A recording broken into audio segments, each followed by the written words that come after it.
Welcome back to The Well-Meaning Skeptic. I've been hemming and hawing a fair bit over whether to cover Charlie Kirk's death and, everything that kind of comes with that and the topics surrounding him and his death. And, for a while I was like, I don't know, do I want to? And then, I don't know. You only live once or twice, right? So here it goes. I didn't actually know anything about Charlie Kirk until he died. Then I started to learn about him from all the videos that people were making about him and what happened. Let's start off with, I guess, what he was famous for, right? Big part of it, I think, was him going around college campuses and debating people over various subjects and then putting it up online. And that's kind of like the main thing that got him famous, as far as I'm aware. So I watched some of those videos. I wasn't overly impressed. To me, my biggest issue with his approach, I guess, to debating is that it's not a debate style that I think is worthwhile. It feels very sophistic. He engages in sophistry. He's a modern day sophist, okay? A sophist is someone, right, who cares more about being skilled in rhetoric and influencing debates so that they come out on top. And it is an insult, again, to the Poles and to the Czechoslovakians and from the Senegalese and people all across the world that don't have the proximity or the luxury just to waltz into America. You call it a luxury to leave a country that has political tyranny and come into a country with opportunity? Yes, to live in Mexico, to be able to go 100 miles north and break into America. Do you know how many people in Pakistan would kill to be on that border? That's why we bring them in. Well, we shouldn't. I'm a very thankful recipient of many generations of Americans that fought for the greatest nation ever to exist. By doing what? Coming here? Well, illegally? Wait, what did my ancestors do? They came here illegally. They came over here in 1620, fought in the Revolutionary War, fought in the Civil War, fought in World War I. So because my grandpa didn't come here in 1620, it gives him no right to have a good life? We can agree you're 30 years old, right? Do you think that's a little bit silly? Are you a voter? I am a voter. I'm a registered voter. I vote and you vote. So I'm talking to voters of this country that will determine the future of Western civilization. That's what I'm doing here today.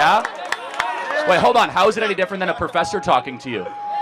And that's my issue with it, right? Is I don't believe a good debate or conversation should have one person coming out on top. The way modern culture looks at everything, I guess, is a battle to win or lose. And, there's all those videos of, this person crushes this person in debate. I just fundamentally reject that way of debating. I think the way to succeed in a conversation, argument, debate, what have you, is for both people to learn from the other person why that other person feels the way they do, and then you both hopefully at the end have a better understanding of each other, hopefully maybe a better relationship afterwards, and you come to a better collective understanding or truth about something. That to me is winning a debate. As much as from the videos I saw, Charlie being fairly respectful, not just trying to yell at someone into submission, he was still coming at his debate from needing to prove things that he already believed to be true. He wasn't coming in with the curiosity of, I have my beliefs in things, but I hope you can change my mind. Like, I think his motto was change my mind. Again, I throw that out for me. I would throw that out. I don't believe that that's the way to approach things, because it comes in kind of already feeling like I already know the truth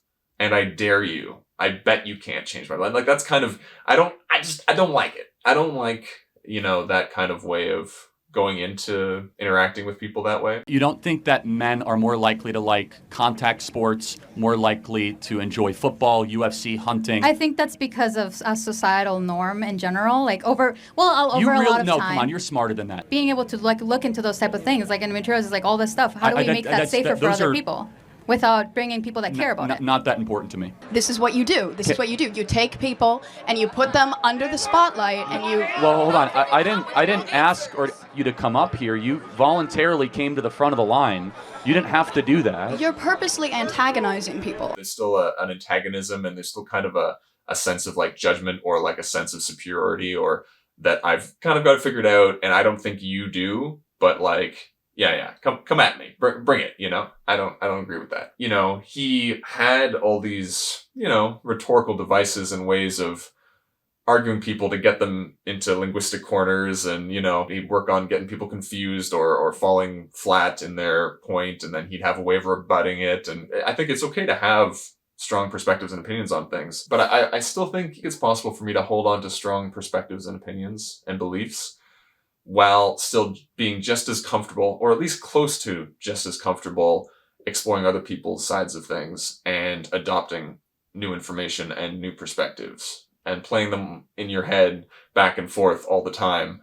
I think there's a way to do that where it doesn't, you don't just kind of have to shut down because it's too much overload, That's how I like to approach it. So if I'm talking to someone, I might even know I'm not going to agree with this person. I completely, disagree with the argument that I've already heard many times before from the person, but I still want to come in from a curiosity of why does this person feel that way? Where did they come to this point? Because a lot of times it's whoever gets to you first is why you believe in this thing. Or, sometimes there'll be life-altering circumstances that happen to someone, and then that'll alter their viewpoint from there. If I go into a debate or conversation, it's really more just about wanting to get to know another human being more. To me, life is about conversation.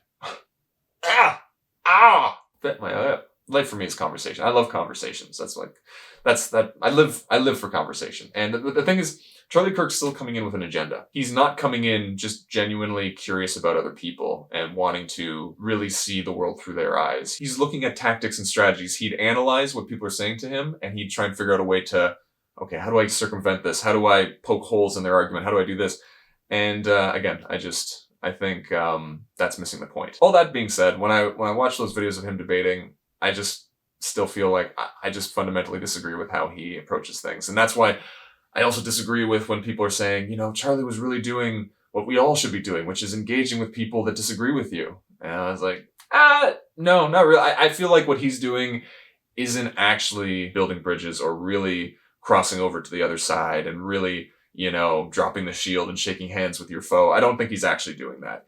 It's a softer, more polite, maybe more respectful version of people just having shouting matches, but I still don't think it's really selflessly, egolessly coming to be in someone else's shoes, see the world through their eyes, connect with someone genuinely without agenda or motive. If we did that instead, if Charlie was doing that, then I'd be like, yes, I think that's what I think would help improve things for the world and people, is if we were actually coming at things from a, just getting to know people and being 100% curious, open, and also 100% willing to have your mind changed. But I don't think Charlie was going into it really almost wanting to have his mind changed and really wanting to learn from people. I think he was still looking at it like, how do I defeat this person? Okay, now they're coming at it from a different angle. How do I trick them, flank them from behind, and get them to rout and become the victor at the end, Better than just being really rude to people, but it's still not, I think, getting the job done. I disagree with a lot of people when it comes to everything Charlie Kirk related, I think, because I also disagree with people that think that he shouldn't be expressing the views that he does and won't watch the videos that he talks about, doesn't want to watch any of his podcast or his videos because they just think his beliefs are so heinous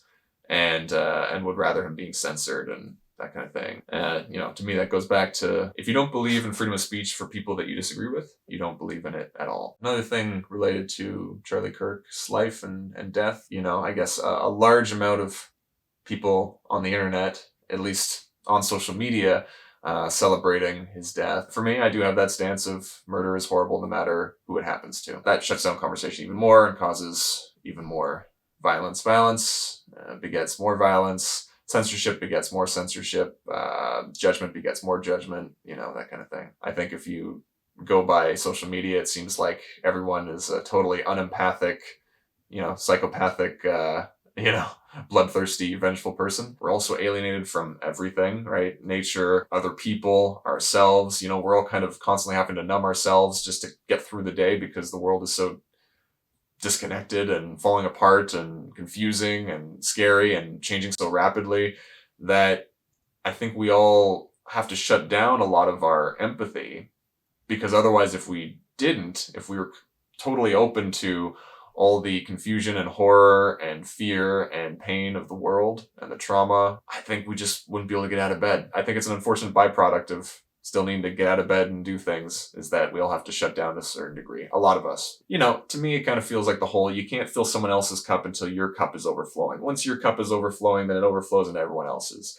So if all our cups are, there's only a couple drops left in our cup, then we just can't be compassionate or present or kind or understanding or empathic or wanting to be curious about other people or wanting to learn from other people or wanting to possibly be wrong about something, possibly be ignorant about something. We're also defended. We all need to be the expert. We all need to be independent, hyper independent. We all need to not need to rely on anyone. Reliance feels like vulnerability, which feels like weakness, which feels like, worthlessness or, no good. Everyone's kind of living in such a fear-based reality that your higher self, as it were, you can't access it. You can't access your higher self. You can't access recognizing yourself in other people. I like that idea of like to love someone is to take them as a part of yourself. And we can't really love thy neighbor if we're so afraid for our own survival constantly all the time. You can't take someone as a part of yourself. You can't see yourself as every other living person. Right. I will say I'm also side-eyeing Charlie Kirk's wife. Erika Kirk, Hi, the beautiful, everyone. legendary Erika.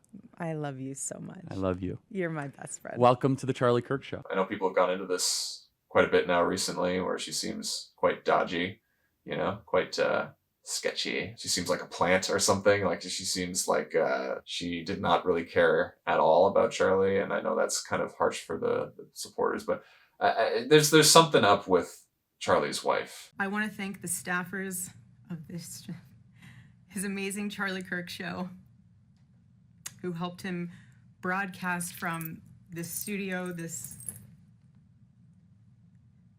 chair. Every day he loved what he did.